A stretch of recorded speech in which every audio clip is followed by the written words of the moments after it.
kelompok 7. Nah, pada video kali ini kami akan membahas tentang evaluasi informasi.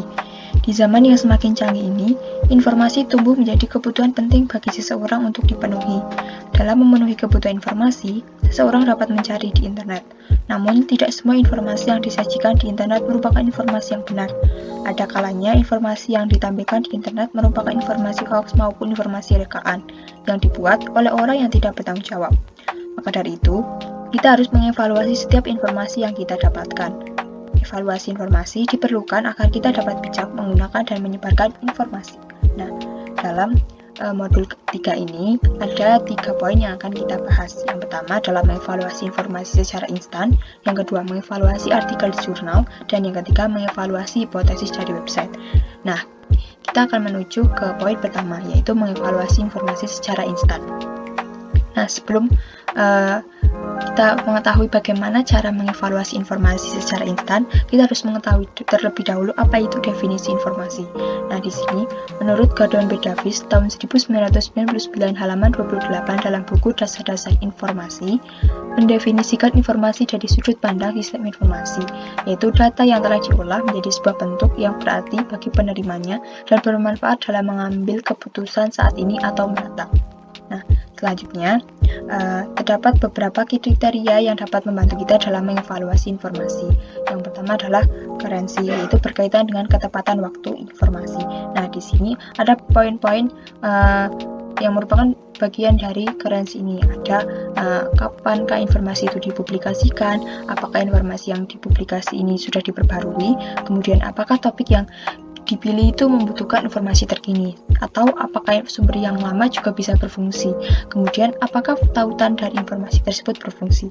Nah, kriteria yang kedua adalah relevansi, yaitu apakah informasi tersebut berkaitan dengan topik atau menjawab pertanyaan yang sesuai dengan topik kita. Nah, kemudian siapa sih audiens yang dituju? Selanjutnya, apa informasi pada tingkat yang sesuai, tidak terlalu dasar maupun tidak lanjutan untuk kebutuhan kita. Nah, selanjutnya, pernahkah kita melihat berbagai sumber sebelum menentukan sumber yang akan kita gunakan?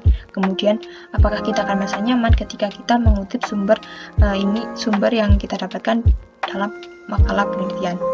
Selanjutnya, ada authority berkaitan dengan sumber kepenulisan. Di sini bisa dilihat siapa sih penulisnya, apa kredensialnya, apakah penulisnya memenuhi syarat untuk menulis tentang topik tersebut, kemudian adakah informasi kontak yang bisa kita hubungi berkaitan dengan penulis tersebut, kemudian apakah URL mengungkapkan sesuatu tentang penulis atau sumber seperti .com untuk komersial, .edu untuk pendidikan, .government untuk pemerintah, dan .org untuk organisasi, dan .net untuk jaringan. Kemudian ada akurasi berkaitan dengan keandalan, kebenaran, dan kebenaran konten.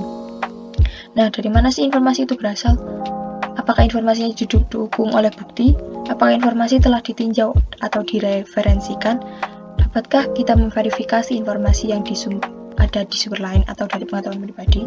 Kemudian bahasa atau nadanya tampak tidak memihak dan bebas emosi. Kemudian ada kesalahan ejaan atau tata bahasa ataukah tipografi. Nah, selanjutnya ada purpose atau alasan keberadaan informasi. Tujuan dari informasi tersebut untuk apa? Apakah untuk menginformasikan, mengajar, menjual, menghibur, atau membujuk? Kemudian, apakah penulis atau sponsor dari informasi tersebut menjelaskan maksud atau tujuannya dengan jelas? Kemudian, informasi itu fakta, opini, ataukah propaganda? Kemudian, bagaimana sudut pandang tersebut tanpa objektif ataukah dan tidak memihak? Kemudian, adakah bias politik, ideologis, budaya, agama, kelembagaan, atau pribadi?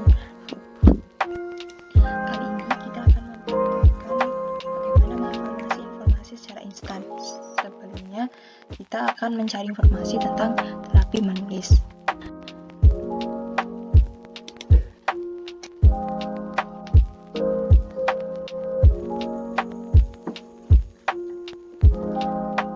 Kriteria yang pertama adalah kurensi atau berkaitan dengan ketepatan waktu.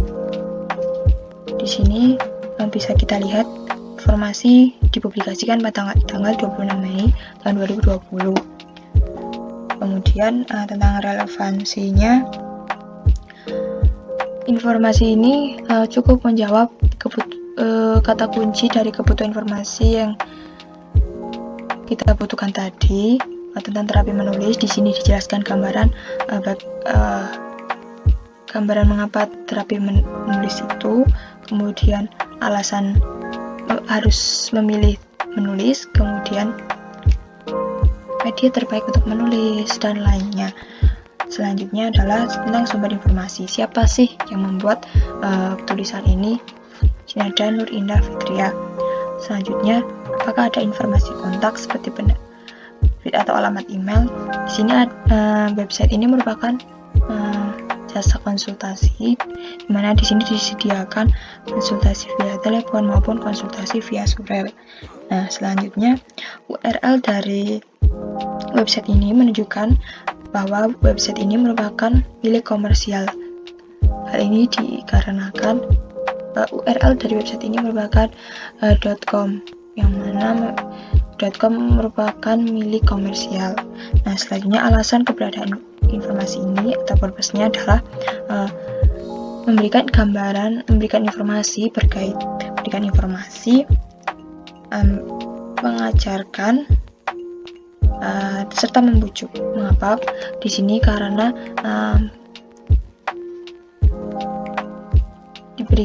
dijelaskan juga alasan dari mengapa harus menulis dijadikan sebagai terapi. Nah, itu adalah salah satu contoh bagaimana kita mengevaluasi informasi secara instan. Selanjutnya, kita akan membahas tentang poin 2, yaitu mengevaluasi artikel jurnal.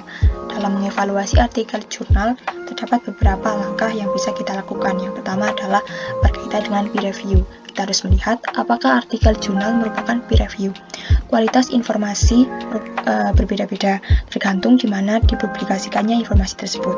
Nah, informasi di surat kabar memiliki kredibilitas akademik lebih rendah daripada di jurnal penelitian yang ditinjau oleh sejawat. Jurnal yang ditinjau sejawat biasa disebut publikasi referensi atau ilmiah, yang perlu ditinjau oleh beberapa pakar di bidangnya. Jadi, kita harus waspada dengan publikasi yang tidak melalui proses peninjauan. Selanjutnya, yang kedua adalah authority, berkaitan dengan kepenulisan. Apakah penulisan merupakan pakar dari karya yang ditulisnya? Nah, di beberapa sumber informasi tidak menunjukkan kepenulisan atau tanggung jawab atau kredensial penulisnya tidak jelas. Kita bisa menyelidiki kredensial penulis dengan mencari afiliasi universitas atau organisasi terpercaya mereka. Kita juga bisa mengidentifikasi pekerjaan tambahan penulis melalui database. Yang ketiga adalah berkaitan dengan referensi. Apakah artikel menampilkan referensi dan kutipan yang digunakan penulis sebagai kacamata dalam artikelnya? Sudahkah penulis memberikan informasi yang cukup bagi kita untuk melacak artikel dan memeriksa interpretasinya? Kita harus memperhatikan betul kutipan untuk akses ke sumber asli melalui referensi, karena kita bisa melihat kesimpulan penelitian yang dikutip tidak disalahartikan. Yang keempat ada akurasi. Kita perlu mengecek akurasi dari artikel jurnal tersebut. Penulis bisa saja tidak teliti atau akurat dalam meliput sumber informasi atau penelitian. Kita perlu memeriksa apakah fakta dikutip dan disajikan itu akurat. Kita juga perlu membaca dokumen asli untuk mendapatkan pemahaman yang benar tentang isinya. Yang kelima adalah objektif artikel jurnal. Penulisan ilmiah bersifat kritis dan disajikan dengan gaya objektif. Nah, di sini kita harus mengamati apakah penulis menghindari bahasa yang emosional atau retoris, ataukah mereka telah melaporkan secara objektif, meminimalkan bias dan salah tafsir. Nah, di sini kita bisa ini adalah contoh dari salah satu artikel jurnal. Kita bisa melihat peer review-nya, Journal of Educational Science of Psychology. Tentang kepenulisan ada authority, ada di sini Denis Delojo-Howell dan Stanislava Stoneva. Kemudian ada objektif.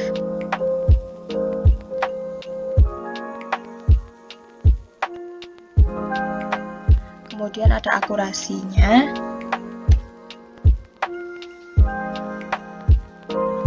Cara mereka dalam mengutip. Kemudian ada referensi yang mereka gunakan. Poin yang ketiga adalah mengevaluasi hipotesis website. Yang Hipotesis dari website dapat dipublikasikan oleh siapa saja. Informasi yang ada di dalamnya mungkin tidak lengkap, tidak akurat, atau ditulis oleh non-ahli. Dalam mengevaluasi hipotesis dari web, terdapat langkah-langkah yang hampir sama ketika melakukan informasi secara instan maupun artikel jurnal. Yaitu yang pertama ada tentang penulisan author dan authority. Beberapa hipotesis dari website menunjukkan penulis atau siapa yang menghasilkan informasi tersebut. Jika nama penulis saja tidak dicantumkan, maka sulit untuk menentukan nilai akademisnya. Aturan umumnya alamat website harus berdomain .edu untuk pendidikan dan .gov untuk pemerintah. Selanjutnya ada akurasi dan completeness. Akurasi dapat dilihat dari referensi untuk informasi yang disajikan. Seharusnya kita menghindari situs website yang tidak mencantumkan referensi atas informasinya. Nah, dari praktek tadi tentang website psikologi, di sana terdapat referensi yang digunakan oleh penulis untuk mendukung tulisan yang ia publikasikan di website tersebut. Nah, yang ketiga ada stability. Hipotesis dari website sering berubah dan mungkin hilang. Namun, ketidakstabilan hipotesis dari website ini bukan indikator nilai bagi penelitian. Ketika kita menggunakan data website, pastikan untuk mencatat tanggal pengambilan kita dan coba temukan pengenal versi dari metadata yang ditemukan di kode sumber. Nah, dalam hal ini, kita perlu mengingat kapankah kita mengakses informasi atau sumber referensi untuk mendukung penelitian kita di website tersebut. Kemudian yang terakhir, kita perlu mengenali bias dan misrepresentation, propaganda, dan komersial agenda. Hipotesis dari website diterbitkan oleh penulis atau organisasi untuk mendukung sudut pandang tertentu. Hipotesis dari website mungkin hanya menyediakan satu sudut pandang tertentu dan mungkin salah mempresentasikan atau sengaja membuat bias informasi yang disajikan untuk agenda tertentu lebih lanjut. Jika hipotesis dari website digunakan, kita harus memasukkan sumber lain untuk keseimbangan kritis. Nah, itu adalah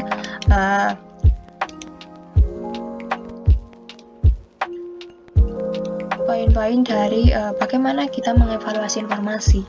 Ada 3 poin tadi, bagaimana mengevaluasi informasi secara instan, kemudian ada kriterianya, kemudian yang kedua ada mengevaluasi artikel jurnal, dan yang ketiga adalah mengevaluasi hipotesis dari website. Nah, jika kita mendapatkan sebuah informasi dari berbagai media dan berbagai bentuk, seharusnya kita tidak memakan mentah informasi yang ada. Kita perlu menyaring, kita perlu mengevaluasi informasi. Jangan sampai kita mengkonsumsi informasi yang tidak akurat dan tidak ditulis oleh ahlinya. Teruslah mengevaluasi informasi demi tercapainya informasi yang relevan untuk kehidupan sehari-hari. Sekian, semoga video ini membantu. Terima kasih.